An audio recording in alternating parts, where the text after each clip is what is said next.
तो वेदा मूवी की स्टार्टिंग होते ही हम एक्ट्रेस शर्वरी को देखते हैं, और अगर आपको याद ना हो तो ये वही एक्ट्रेस हैं जिन्हें आज से कुछ टाइम पहले हमने मुजिया मूवी के अंदर देखा था, और मुजिया मूवी के अंदर इनका नाम बेला होता है। लेकिन हाँ, अगर बात करें वेदा मूवी की तो इस मूवी के अंदर इनका नाम वेदा ही होता है, यानी कि इस मूवी का जो नाम है वेदा वो इन्हीं के ऊपर रखा गया है। मूवी के स्टार्टिंग में हम ये देखते हैं कि वेदा रात को कहीं पर भागकर जा रही होती है, और इसी टाइम पर उसके पीछे बहुत सारे गुंडे पड़े होते हैं जो कि उसे जान से मारने की कोशिश कर रहे होते हैं। बट ये नज़ारा देखकर हमें कुछ भी समझ नहीं आता है, और इसीलिए कहानी आज से 6 महीना पास्ट में जाती है। कहानी शुरू होती है आज से 6 महीने पहले राजस्थान के बाड़मेर जिले से, जहां पर हम ये देखते हैं कि इसी बाड़मेर जिले के एक छोटे से गांव में वेदा रहती है। हमें ये पता लगता है कि वेदा के गांव और पूरे बाड़मेर डिस्ट्रिक्ट के अंदर कास्ट को लेकर बहुत ही ज़्यादा डिस्क्रिमिनेशन होता है, और अब क्योंकि वेदा भी एक दलित कास्ट से होती है इसीलिए वेदा के साथ भी काफ़ी डिस्क्रिमिनेशन होता है। हम यहीं पर ही वेदा की फैमिली से मिलते हैं, और हमें पता लगता है कि वेदा की फैमिली में उसके फादर, उसकी मदर, एक बड़ी बहन और एक सबसे बड़ा भाई भी है, और वेदा, उसका बड़ा भाई और उसकी बड़ी बहन तीनों ही गांव के कॉलेज में पढ़ते हैं। और इसी कॉलेज में वेदा का ये सपना होता है कि वो आगे चलकर एक बॉक्सर बने, जिसके लिए वो कॉलेज में बॉक्सिंग की ट्रेनिंग करना चाहती है। लेकिन अब क्योंकि वेदा छोटी कास्ट से होती है इसीलिए वेदा को बॉक्सिंग करने से रोका जाता है। इसके साथ ही हमें ये भी पता लगता है कि वेदा जिस गाँव में रहती है उसी गाँव में प्रधान भी रहता है, और वो प्रधान आसपास के 150 गाँव का प्रधान है। लेकिन उस प्रधान ने गाँव में नियम बना रखा है कि कोई भी बड़े कास्ट वाला और छोटे कास्ट वाला आपस में मिल नहीं सकते और शादी नहीं कर सकते, और इसी वजह से गांव में काफ़ी ज़्यादा डिस्क्रिमिनेशन होता है। यहाँ वेदा के कॉलेज में हमें पता लगता है कि वेदा का जो बड़ा भाई है उसे अपनी क्लास की एक लड़की से प्यार हो गया है, लेकिन जहाँ वेदा का भाई एक दलित कास्ट का होता है वहीं पर उसे जिससे प्यार होता है वो लड़की एक बड़ी कास्ट की होती है। और फिर यही बात वेदा के फादर को पता चल जाती है कि वेदा का जो बड़ा भाई है वो किसी बड़ी कास्ट की लड़की से प्यार करता है, और इसीलिए वेदा के फादर उसे मारते हैं और काफ़ी समझाते हैं कि वो इन सब चीज़ों से अपना ध्यान हटा ले, वरना अगर गाँव में प्रधान को और बाकी लोगों को इस बारे में पता लगेगा तो सब लोग मिलकर उसे और पूरी फैमिली को मार देंगे। अब इसके बाद ही सीन शिफ्ट होता है और हम सीधा कश्मीर का सीन देखते हैं, और हम यहाँ पर देखते हैं कि पाकिस्तान ऑक्यूपाइड कश्मीर के अंदर इंडियन आर्मी एक मिशन को ऑपरेट कर रही होती है, और इस पूरे मिशन को लीड कर रहा होता है जॉन अब्राहम, जो कि इंडियन आर्मी के अंदर मेजर होता है। यहाँ पर हम ये देखते हैं कि जॉन अब्राहम एक सीक्रेट कवर ऑफिसर बनकर एक टेररिस्ट को पकड़ने जाता है, और वो उस टेररिस्ट के अड्डे में पहुँचकर उसके सारे साथियों को मार भी देता है। और फिर उसके बाद ही जॉन अब्राहम अपने सीनियर को इन्फॉर्मेशन की उसने टेररिस्ट को पकड़ लिया है। वैसे उसका सीनियर उससे बोलता है कि उसे उसको जिंदा लेकर आना है, क्योंकि उस आतंकवादी को बहुत सारी खबरें पता है, इसलिए इंडियन आर्मी उससे बहुत सारी डिटेल निकाल सकती है। बट अभिमन्यु सिंपली अपने सीनियर का फोन काट देता है और वो उस आतंकवादी का गला काट के उसे जान से मार देता है। लेकिन अभिमन्यु की हरकत को देखकर इंडियन आर्मी अभिमन्यु का कोर्ट मार्शल कर देती है, और इंडियन आर्मी अभिमन्यु के ऊपर 2 चार्जेस लगाती है, जिसमें से पहला चार्ज होता है सीनियर के ऑर्डर्स ना मानना और दूसरा चार्ज होता है देश हित के खिलाफ काम करना। और इन वजहों से ही कोर्ट मार्शल करके अभिमन्यु को आर्मी से निकाल दिया जाता है। हालांकि इन सब के बाद ही हमें अभिमन्यु का पास्ट दिखाया जाता है, जहां पर फ्लैशबैक में हमें पता लगता है कि अभिमन्यु की एक वाइफ थी जो कि थी एक्ट्रेस तमन्ना भाटिया, और तमन्ना भाटिया का इस मूवी के अंदर नाम होता है राशि। हमें पता लगता है कि जब जॉन अब्राहम की यानी कि अभिमन्यु की कश्मीर के अंदर पोस्टिंग हुई थी तब वो यहाँ पर अपनी वाइफ राशि के साथ आया था, लेकिन इंडियन आर्मी वालों ने उसकी वाइफ राशि से रिक्वेस्ट की कि वो आर्मी वालों के साथ काम करें और एक स्पाई बनकर टेररिस्ट की इंफॉर्मेशन आर्मी को लाकर दे। हालांकि ये देखकर जॉन अब्राहम अपनी वाइफ को मना करता है, बट उसकी वाइफ आर्मी की बात मान लेती है और वो आर्मी के लिए काम करने के लिए तैयार हो जाती है। लेकिन जब एक बार वो स्पाई कर रही होती है तब उसी टाइम पर आतंकवादियों को ये पता लग जाता है कि असल में राशि इंडियन आर्मी की स्पाई है, एंड इसीलिए वो लोग राशि का गला काट के उसे मार देते हैं। और इन सब चीजों की वीडियो बनाकर वो लोग आर्मी को भेज देते हैं। और सिर्फ यही नहीं बल्कि जिस आतंकवादी ने अभिमन्यु की वाइफ को मारा होता है वो सेम वही आतंकवादी होता है जिसे अभी कुछ टाइम पहले अभिमन्यु ने मारा है, जिसका मतलब उस आतंकवादी को मारकर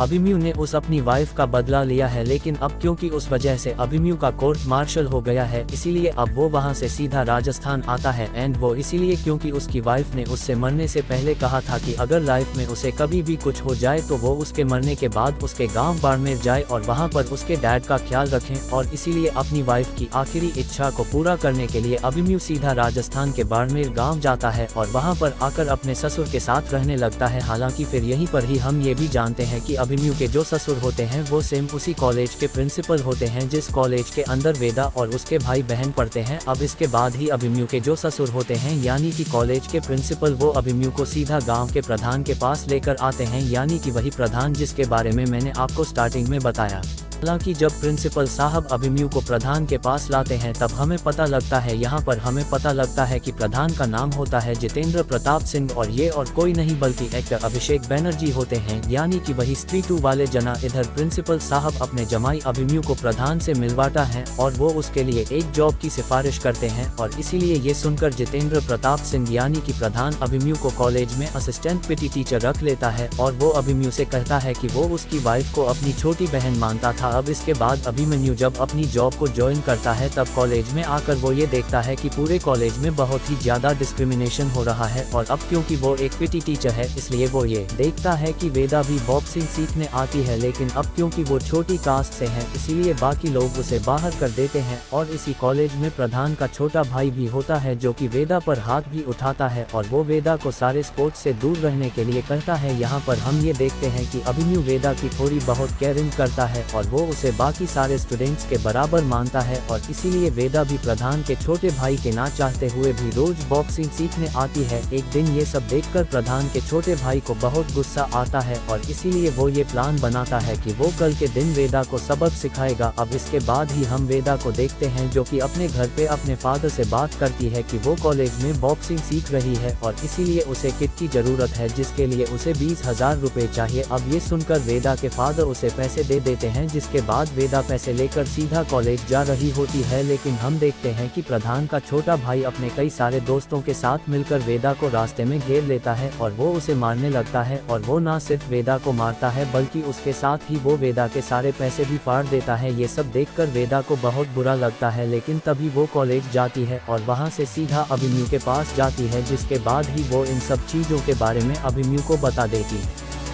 अब ये सब देखकर अभिमन्यु को बहुत ही ज्यादा गुस्सा आता है और फिर इसीलिए वो अपने चेहरे को एक कपड़े से ढकता है और सीधा प्रधान के छोटे भाई के अड्डे पे जाता है, उसी अड्डे में जहां पर वो अपने सारे दोस्तों के साथ अय्याशी कर रहा होता है। लेकिन वहां पर आकर अभिमन्यु उसे कमरे में बंद कर देता है और उसके सारे दोस्तों को बहुत बुरी तरह से मारता है और अब क्योंकि उसका चेहरा कपड़े से ढका होता है इसीलिए कोई उसका चेहरा तो नहीं देख पाता, लेकिन प्रधान के छोटे भाई का एक दोस्त होता है जो कि उन सब की वीडियो बना लेता है और फिर इसीलिए प्रधान का भाई अपने भाई को वो वीडियो दिखाता है और वीडियो दिखाते हुए वो अपने भाई से कहता है कि मुझे लगता था कि हमारे पूरे बाड़मेर जिले में ऐसा कोई भी नहीं है जो कि मेरे पर या मेरे दोस्तों के ऊपर हाथ उठा सके। लेकिन फिर तभी वीडियो देखकर प्रधान अपने भाई से कहता है कि हो सकता है कि ये हमारे जिले का हो ही ना और मुझे अपने जिले का लग भी नहीं रहा है। लेकिन इसके साथ ही प्रधान को अभिमन्यु के ऊपर शक भी होता है और इसीलिए वो अपने आदमियों से कहता है कि वो लोग अभिमन्यु की सारी डिटेल बाहर निकाले। अब इन सब चीजों के बाद हम ये देखते हैं कि वेदा फिर से अभिमन्यु के पास जाती है एंड वो अभिमन्यु से कहती है कि बाकी सब लोग मुझे बॉक्सिंग सीखने से रोकते हैं और उन सब में आप सिर्फ अकेले ऐसे हैं जिन्हें मेरे बॉक्सिंग सीखने से कोई दिक्कत नहीं है और इसलिए मैं चाहती हूँ कि आप मुझे बॉक्सिंग सिखाएं। अब ये सुनकर अभिमन्यु राजी हो जाता है और वो वेदा को पर्सनल ट्रेनिंग देकर उसे बॉक्सिंग सिखाता है, जिसके बाद ही काफी महीनों की ट्रेनिंग के बाद वेदा काफी ट्रेंड हो जाती है। अब इन सब की वजह से वेदा काफी खुश रहती है और फिर इसीलिए कुछ टाइम बाद हम ये देखते हैं कि होली आ जाती है जिसके लिए कॉलेज में होली का प्रोग्राम होता है और इस प्रोग्राम में कॉलेज के सारे स्टूडेंट्स आते हैं। लेकिन यहाँ पर हम ये नोटिस करते हैं कि वेदा का जो बड़ा भाई होता है वो अपनी क्लास की उसी लड़की को साइड में लाकर उससे बातें करने लगता है जिससे वो प्यार किया करता है। लेकिन प्रधान का जो छोटा भाई होता है वो उन दोनों को साथ में देख लेता है और अब क्योंकि वेदा का भाई छोटी कास्ट का है और वो जिस लड़की से प्यार करता है वो बड़ी कास्ट की है, इसी वजह से प्रधान का भाई बवाल कर देता है और वो उन दोनों को अपने भाई के सामने पेश करता है। इसके बाद पूरे गांव में बैठक लगाई जाती है जिस बैठक में बड़ी कास्ट के लोग ये कहते हैं कि प्रधान जी को वेदा के भाई को मार देना चाहिए, लेकिन जितेंद्र प्रताप सिंह यानी कि जिले का प्रधान वेदा के भाई को जान से नहीं मारता है, लेकिन वह वेदा के भाई से और वेदा के बाप से नाक रगड़वाता है और उनसे ये कहलवाता है कि अब से ऐसा कुछ भी नहीं होने देंगे। लेकिन इन सारी घटनाओं के बाद ही हम ये देखते हैं कि वेदा का जो भाई होता है वो लड़की लेकर भाग जाता है और इसीलिए जैसे ही वो लोग भागते हैं वैसे ही पूरे गाँव में बहुत ही बड़ा हल्ला हो जाता है। ये सब होने के बाद ही गाँव की जो पुलिस होती है वो प्रधान के कहने पर वेदा और उसकी पूरी फैमिली को थाने लाते हैं और वहाँ पर पूरी फैमिली को बहुत पीटते हैं। और फिर कुछ टाइम बाद ही वहाँ पर प्रधान आता है और वो वेदा से ये कहता है कि वो अपने भाई को बुलाए, क्योंकि अब वो ये समझ चुका है कि वो दोनों आपस में शादी करना चाहते हैं। और अब क्योंकि उन दोनों को एक दूसरे से इतना ज्यादा प्यार है, इसीलिए अब वो उन दोनों की शादी करवाएंगे और उन्हें इसी गाँव में रखेंगे और इसके लिए वेदा को अपने भाई को बुलाना पड़ेगा। अब ये सुनकर वेदा खुश हो जाती है और वो अपने भाई को बुला लेती है, जिसके बाद वेदा की भाई की अपने लवर से शादी हो जाती है। लेकिन शादी होने के बाद ही प्रधान उनसे मिलने आता है और वो उनसे कहता है कि अब मैं तुम्हें एक तोहफा दूंगा। तोहफे के रूप में प्रधान अपने आदमियों से कहता है कि वो इन दोनों को जान से मार दे, जिसके बाद प्रधान के जितने भी आदमी होते हैं वो वेदा के भाई और उसकी भाभी दोनों को जान से मार देते हैं। और उन दोनों को गाँव के बीच मरवाने के बाद ही प्रधान सबसे कहता है कि इन दोनों ने जो किया था वो गलती नहीं बल्कि पाप था, और इसीलिए अगर आगे से और भी कोई बड़े कास्ट की लड़की छोटे कास्ट के लड़के से शादी करेगी तो उस बड़ी कास्ट की लड़की को भी जान से मार दिया जाए।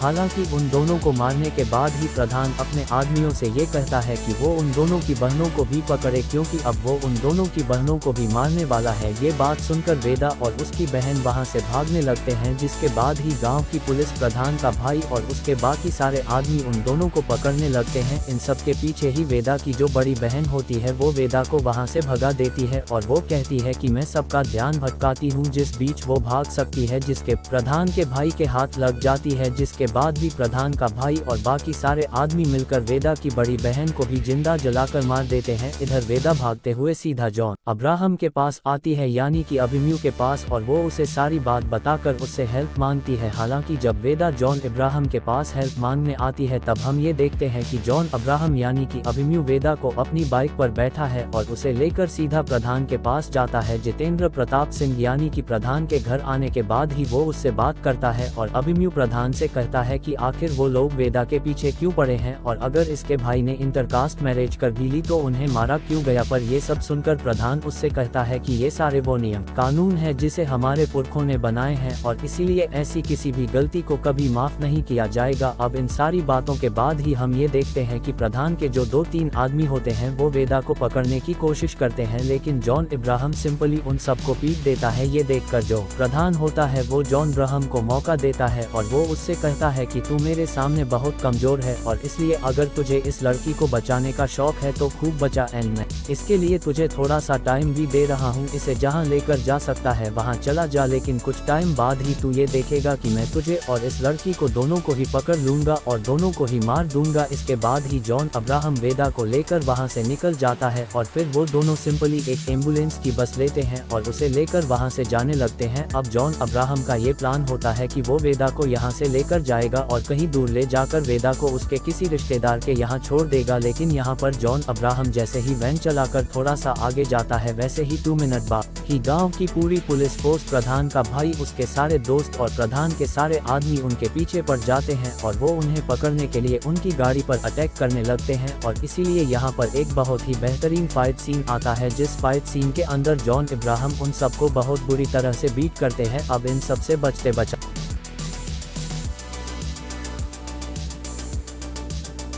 हुए जॉन अब्राहम यानी कि अभिमन्यु वेदा को दूसरे गांव ले आता है, जिस गांव में वेदा का मौसा रहता था। और वहां पर अगर वेदा अपने मौसा को सारी बातें बताती है एंड वो अपने मौसा से हेल्प मांगती है, ये सुनकर उसका मौसा कहता है कि वो उसकी हेल्प करेगा। लेकिन इसके कुछ टाइम बाद ही वेदा का जो मौसा होता है वो चुपके से कुछ टाइम बाद बाहर जाता है और घर को बाहर से लॉक कर देता है और फिर वो जल्दी से प्रधान को कांटेक्ट करके उसके आदमियों को बुला है, जिसके बाद ही गांव की पुलिस और प्रधान के आदमी वहां पर आते हैं ताकि वो लोग वेदा और जॉन अब्राहम को पकड़ ले और उसे मार दे। लेकिन यहाँ पर हम ये देखते हैं कि जब लोग आते हैं तब उसके कुछ टाइम पहले जॉन अब्राहम इन सब के बारे में समझ जाता है और वो ये जान जाता है कि वेदा के मौसा ने उन्हें धोखा दिया है। एंड इसके लिए जैसे ही पुलिस फोर्स और प्रधान के आदमी वहां पर आकर फायरिंग करते हैं वैसे ही हमें पता लगता है कि अभिमन्यु और वेदा उस घर से बाहर निकल चुके हैं और वो बाहर आकर पुलिस फोर्स से फाइट करने लगते हैं। अब यहाँ पर भी अभिमन्यु किसी तरह से वेदा को बचा लेता है और उसे लेकर वहां से भाग जाता है, लेकिन हम ये देखते हैं कि प्रधान के जो आदमी और पुलिस वाले होते हैं वो रुकते नहीं हैं और वो उनका और भी पीछा करते हैं, जिस वजह से रास्ते में भी उनकी कई बार फाइट होती है एंड अभिमन्यु को उनसे लड़ना पड़ता है। हालांकि इन सब के बाद ही अभिमन्यु और वेदा एक बड़े से पथरीली एरिया में आ जाते हैं जहाँ पर कंस्ट्रक्शन का काम चल रहा होता है और वहीं पर ही वेदा अपने फादर को मिलने के लिए बुलाती है। लेकिन जब वेदा का फादर वेदा से मिलने आता है तब उसके कुछ टाइम बाद ही हम ये देखते हैं कि प्रधान का जो छोटा भाई होता है वो अपने सारे साथियों के साथ मिलकर उन्हें ट्रैक कर लेता है और इसलिए वो भी वेदा और अभिमन्यु तक पहुंच जाता है और फिर वो अभिमन्यु के ऊपर पीछे से हमला करता है, जिस वजह से अभिमन्यु बेहोश हो जाता है और फिर इसीलिए वो लोग उन सबको पकड़ लेते हैं एंड पास के एक बंकर में लाकर उन सबको बांध देते हैं। यहाँ पर आने के बाद जब जॉन इब्राहिम की आंखें खुलती है तब वो ये देखता है कि प्रधान के छोटे भाई और उसके साथियों ने उसे और बाकी सबको बांध रखा है। अब यहीं पर ही प्रधान का छोटा भाई वेदा को बहुत ही ज्यादा ह्यूमिलेट करने लगता है एंड वो उसे ये भी कहता है कि उसने जिस तरह से उसकी बहन को जलाकर मारा और उसके भाई को मारा वैसे ही अब वो वेदा और उसके फादर को भी मार देगा। लेकिन फिर ये सारी बातें सुनकर वेदा को बहुत ही ज्यादा गुस्सा आता है एंड फिर इसीलिए वो प्रधान के छोटे भाई के ऊपर अपने सर से हमला करती है और फिर इसके बाद ही हम ये देखते हैं कि इसी टाइम पर अभिमन्यु भी अपनी रस्सियां खोल लेता है और जल्दी से वेदा और उसके फादर की भी रस्सियां खोल देता है, जिसके बाद अभिमन्यु उन सबको मारता है और प्रधान के छोटे भाई को वहां पर बांध देता है। और सिर्फ यही नहीं बल्कि बांधने के बाद ही वो प्रधान के छोटे भाई की बॉडी में टर्मिनेट फिट कर देता है एंड उनसे थोड़ी ऊपर जो बंकर का गेट होता है उसके जरिए एक लालटेन को बांध देता है और वो लालटेन सीधा प्रधान के भाई के सर पर होता है, जिसका मतलब अब जैसे ही कोई बंकर का गेट खोलेगा वैसे ही बंकर के गेट से जो लालटेन लटका हुआ है वो सीधा प्रधान के छोटे भाई के ऊपर गिरेगा। और अब क्योंकि वहां पर टर्मिनाइट भी है इसीलिए वो टर्मिनाइट ब्लास्ट होगा, जिस वजह से प्रधान के भाई की जान चली जाएगी। अब इन सब के बाद ही अभिमन्यु वेदा और वेदा के फादर वहां से निकल जाते हैं और वो प्रधान के छोटे भाई की गाड़ी को लेकर सीधा वहां से कोर्ट जाने लगते हैं और वो इसीलिए क्योंकि वेदा अभिमन्यु से ये कहती है कि अब वो लोग सीधा कोर्ट जाएंगे और वहां पर इन सब की अपील डालेंगे। और अब क्योंकि इंडिया के अंदर छोटी कास्ट के लोगों के लिए स्पेशल एक्ट है इसलिए उसका इस्तेमाल करके वो लोग जजेस से जजमेंट करवा लेंगे, जिसके बाद शायद से ये सब कुछ रोक सकता है। और अब फिर ये सब सोचकर वो लोग सीधा राजस्थान के हाई कोर्ट के लिए निकल जाते हैं। इधर दूसरी तरफ प्रधान अपने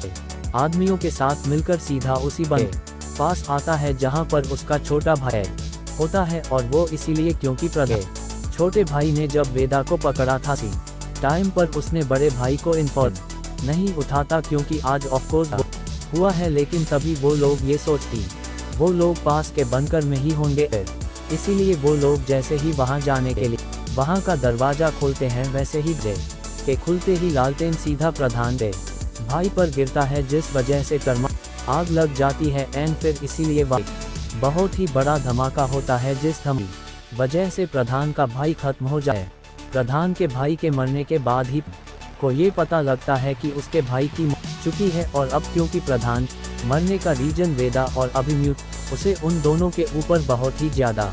गुस्सा आता है एंड वो ये ठान ले अब वो उन दोनों को जान से मारकर इसके बाद ही प्रधान के कुछ आदमी अभिमन्यु को ट्रैक कर लेते हैं एंड पता लग जाता है कि वो दोनों कोर्ट जा रहे हैं और फिर इसके लिए प्रधान सारे आदमियों को लेता है और वो उनको मारने के लिए सीधा राजस्थान के कोर्ट तक पहुंचता है। प्रधान जैसे ही पहुंचता है वैसे ही वो ये देखता है अभिमन्यु वेदा और वेदा के फादर कोर्ट अंदर एंट्री कर रहे हैं एंड इसलिए देखकर प्रधान सबसे कहता है कि आज चाहे भी हो जाए और किसी को भी मारना पड़े, लेकिन कुछ भी करके ये लोग जज के सामने नहीं आने चाहिए। और फिर इसके लिए हम ये देखते हैं कि प्रधान के जितने भी आदमी होते हैं वो सब लोग कोर्ट के अंदर खुद फायरिंग करने लगते हैं और अभिमन्यु और वेदा को जान से मारने की कोशिश करने लगते हैं, लेकिन फिर ये सब देखकर अभिमन्यु उन्हें रोकता है और वो वेदा को अपने फादर के साथ अंदर भेज देता है ताकि वो लोग जज से जजमेंट करवा सकें और वो अकेला प्रधान और उसके सारे आदमियों पर फायर करके उन्हें रोकने लगता है। लेकिन यहाँ हम ये देखते हैं कि अकेले होने की वजह अभिमन्यु को बहुत सारी गोलियां लग जाती हैं, जिस वजह से वो काफी कमजोर पड़ जाता। एक टाइम ऐसा भी आता है कि जब बेहोश हो जाता है, ये देखकर प्रधान लगता है कि अभिमन्यु मारा गया है एंड इसके लिए वो उसके पास आता है और अब आदमी से कहता है कि उसके सर को उड़ा, लेकिन प्रधान का आदमी जैसे ही अभिमन्यु सर पर गोली मारने वाला होता है वैसे अभिमन्यु जाग जाता है और फिर उसके बाद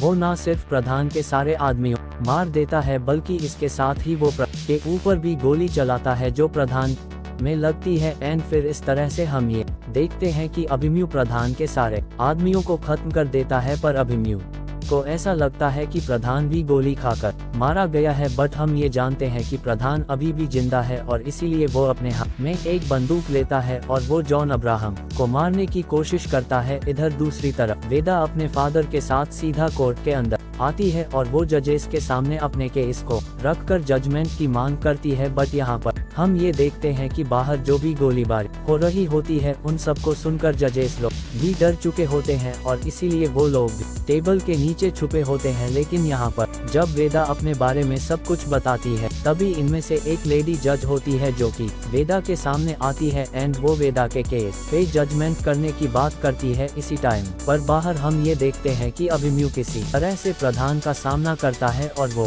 प्रधान के मुंह पे गोली चला के उसे जान से मार देता है। और फिर इसी टाइम पर हम ये भी देखते हैं कि जज भी वेदा के केस में जजमेंट सुनाती है एंड उसके पूरे गांव और जिले में जो भी डिस्क्रिमिनेशन हो रहा है उन सब पर रोक लगाती है और अब तक जिन भी लोगों ने गलत काम किया उन सब पर कार्यवाही करती है। और फिर इन सब के साथ ही ये मूवी खत्म हो जाती है। एंड मूवी के खत्म होने के साथ ही हमें ये भी बताया जाता है कि वेदा मूवी के अंदर हमें जो स्टोरी दिखाई गई है वो बेसिकली रियल स्टोरीज के ऊपर बेस्ड है, क्योंकि आज से सालों पहले साल 2007 और साल 2011 के अंदर ऐसा कुछ हो चुका है। लेकिन हाँ दोस्तों, इस मूवी के एंडिंग के साथ हम ये भी देखते हैं कि मूवी के अंत में जॉन अब्राहम की भी मौत हो जाती है, जिसका मतलब अभिमन्यु वेदा को बचाने में खुद को कुर्बान कर देता है। एंड फिर इस मूवी का दी एंड हो जाता है। सो दोस्तों, यही थी वीडियो जॉन अब्राहम की वेदा मूवी के ऊपर। वैसे आपको ये वीडियो कैसी लगी ये आप मुझे कमेंट्स के अंदर जरूर बताना और आप सभी मुझे कमेंट्स में ये भी जरूर बताना कि आपको मूवी की स्टोरी कैसी लगी। अगर आपको वीडियो या फिर मूवी की स्टोरी पसंद आई हो तो आप वीडियो को लाइक जरूर करना और वीडियो को लाइक करने के साथ साथ आप सभी मेरे चैनल को सब्सक्राइब भी करें ताकि ऐसी हाई मूवी रिव्यूज में आपके लिए लता रूतो मिलते अपने अगले वीडियो के साथ। धन्यवाद।